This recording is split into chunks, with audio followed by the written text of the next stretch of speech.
What is going on, guys? In today's video we are doing a small little experiment in regards to the fuel efficiency of ethanol in a V6 car. And today we're using the Z. As some of you may know, I did convert over to ethanol to use and run E85 roughly about 3 years ago. So I've put about almost 60,000 miles on the clock. I converted about 160,000 miles ago. So right now as the car sits, it's about 214,000 miles. With the help of Roberto and Jack over at HP Logic, they were able to get this car up and running to run E85. And right now, the only modification I did in order to run E85, believe it or not, is just R35 injectors, which are 550cc injectors. Everything else in the realm of fuel delivery in this car is pretty much factory OG from, day one. So you're talking about the same rubber fuel lines, the same fuel rails, the same freaking stock fuel pump, believe it or not. It's the same fuel pump that's been in this car since mile zero. The only thing that was changed again in this car are the fuel injectors, which are the Nismo R35 550cc injectors. You kind of need that to run E85. A bigger injector helps out a lot. It's not, the factory injectors that come in this car are definitely not big enough. Now, just because I didn't change those components in the car doesn't mean I would recommend, leaving that. Many people go through different experiences depending on where you live in the climate. I drive the car pretty much every day, so I've checked the lines, I've checked everything. Fuel pump runs fine. The lines are perfect. Now, just because I still continue to use all those stock components in this car, I wouldn't completely recommend not changing that stuff. I would if you could. A lot of people would recommend changing lines, especially the Teflon lines and all that. As of right now, as the car sits, all my lines are perfectly fine. There's no cracks, no wear and tear or anything. Magically, I don't know how, but you'd figure after 200,000 miles something would give away, but it hasn't. It's been checked. Everything's fine. So the way this experiment's going to be set up is that we're going to do 3 short runs. Each are going to be separated by different distances and times. And with every stop, I'm going to be filling up and using the gas ticker to see how much fuel I consumed. It's not going to be dead accurate, but it's going to sort of give you an estimation of an idea of what miles per gallon, what fuel economy you can expect with ethanol and a V6 car. Get the key back in the ignition. So the tripometer is at 2,386. We're gonna have to reset that for our purposes for this experiment. Okay, so we're back to 00, which of course again is a means of it's like our bookmark to tell us where we are and when we should stop and fill up to see just exactly how much we were able to consume in that trip.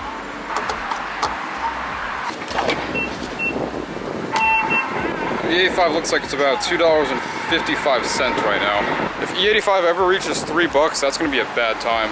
I can't explain why, but E85, for some reason, I don't know if it's more or less dense or something than regular, gasoline. But no matter how full you get your tank, even to the point of it like overflowing out of the nozzle, like it'll never reach the actual full amount on the dial.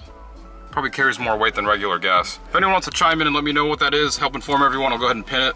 As long as it's right, because I don't want to pin wrong information. So our next fill up will be at 10 miles. So once that says around 10, 10.5, 11, I'll try to get it as close as I can. We're gonna see how much fuel we were able to spend. I think there is another fuel station not too far from here, which I should be able to make a couple of successful rounds in order to get our mileage count up. But let's see what happens.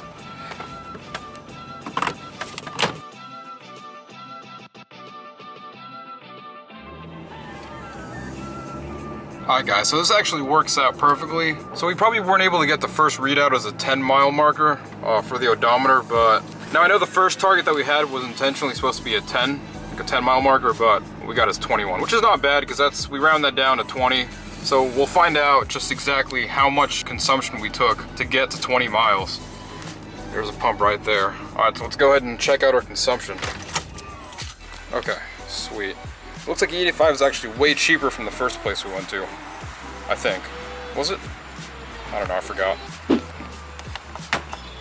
Alright guys, so again, we're looking more at this ticker rather than the price. Price, we can't really look at that because it varies anywhere. In Florida, gas is a little bit more expensive. I know the people that live in California, it's expensive too. But, oh, we're already done filling up.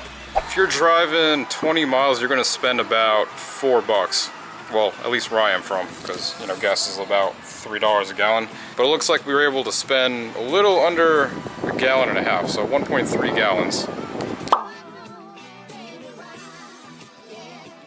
In terms of regular gas, that's actually a lot of fuel to spend, but you gotta realize that we are using E85. And E85 does tend to burn a little bit more quicker than your conventional fuel like 88, 87, 89, or 93. So 1.3 gallons for 21 miles, like literally on the dot. All right, since we filled up again, let's go ahead and reset the guy back down to 0. Continue on with the next leg. So 1.3 gallons isn't exactly a bad readout again.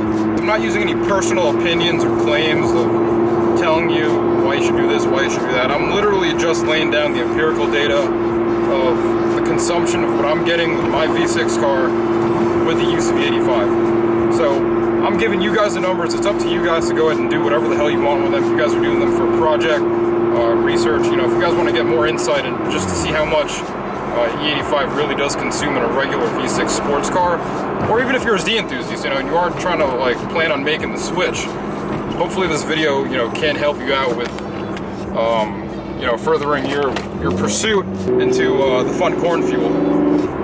So we'll continue on by driving an even longer distance and clocking that in, and then filling up to see what our consumption is. Alright guys, so we're on the second part of the experimentation here on our little E85 challenge. And right now I just clocked in a little over 100 miles since the last fill up.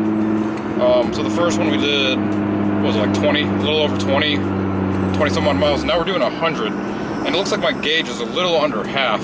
So now we're going to the next station to try to fill up and see what else our fuel consumption is. And also keep in mind that with the E85, for some reason in these cars, it might be for any car too, that it kind of undercuts the actual capacity which is inside the tank. For example, if I'm filled to the brim with fuel, the needle indicator won't exactly go up to the very top. Right now the gauge says a little under halfway, which means I probably should be at an even, almost dead halfway, like in real time. But yeah, so we'll see what our consumption is and then we'll do our math from there.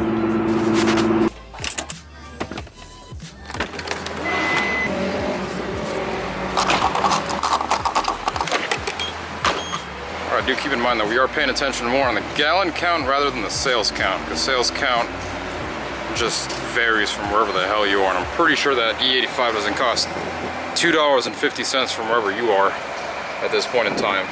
But God knows how old this video is going to get. Alright, so half a gallon, 7.8 gallons expelled in 100 miles. So let's do the math really quick over here.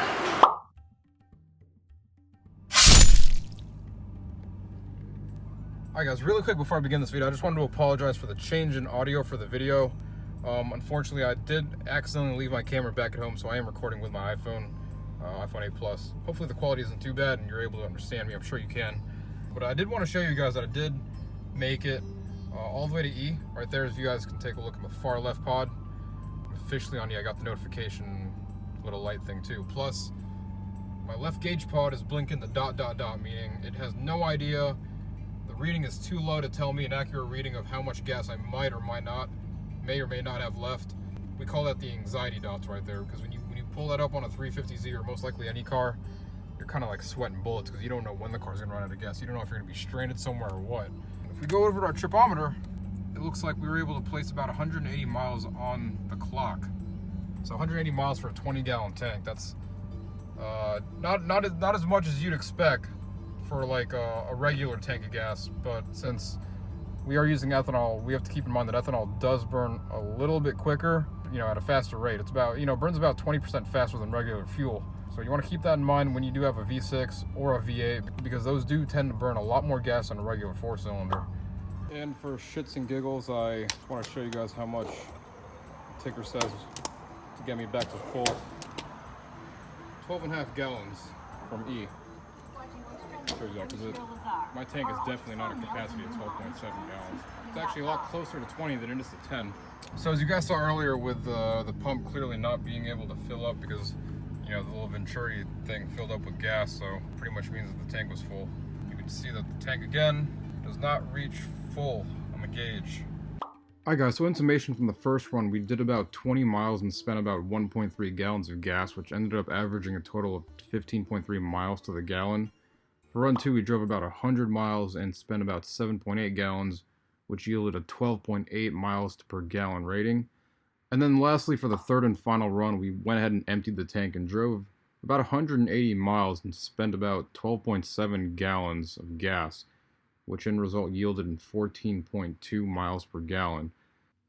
So once we finally get the results of all three of those experiments combined, we get an average of 42.3 total, and then we want to divide it by 3 to get the average, to get a total of 14.1 miles per gallon. Similarly, I guess you can compare that to like an E92 M3 or a 5.0 Mustang for its city miles per gallon. That's the economy they usually run, except the only difference is you're doing that with E85, which is much cheaper than, conventional gasoline like 93 octane. While it does burn a little faster, you can fill up a tank probably for like close to 30 bucks these days. Now, depending on the fluctuation of gas prices, you never know. This could very well go way up or way down. Only time will tell. So, yeah. Hopefully, you guys, this video was slightly insightful, and if it did help you out, please give it a like. If you guys want to subscribe to my channel for more content, more useless content, subscribe to my channel for more. Hit the like button, hit the bell button, whatever. And if you guys want to rep the E85 clan, get your own Cornstar shirt here at literallyOutHere.com. I'll have the link down below in the description. We got hats, hoodies, stickers, you name it. And if you guys do live in the United States and are looking to import a car from Japan, please visit horsepowerlogic.com and check the inventory, because who knows, your future dream car may be somewhere there on a boat on the way from Japan. You never know.